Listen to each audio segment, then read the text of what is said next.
ఇక్కడ ఒక సమ్ చూడండి. 3:5లో పూర్వపదము 24 అయినా పరపదము ఎంత? ఇక్కడ మనకి ఇచ్చిన నిష్పత్తి 3:5.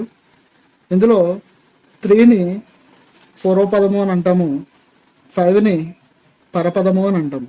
సో ఇక్కడ మనకి ఇచ్చింది 3 పూర్వపదము 24 అని చెప్పారు కాబట్టి 3:24 అయినా పరపదం మనకు పరపదం ఫైండ్ అవుట్ చేయమన్నారు కాబట్టి పరపదం ప్లేస్లో 5 ఉంది. 5 ఎంత అవుతుంది అని ఫైండ్ అవుట్ చేయాలి.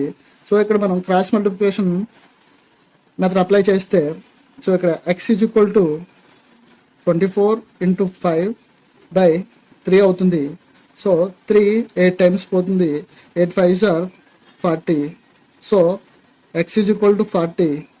సో ఇందులో పరపదము 40 అవుతుంది అన్నమాట.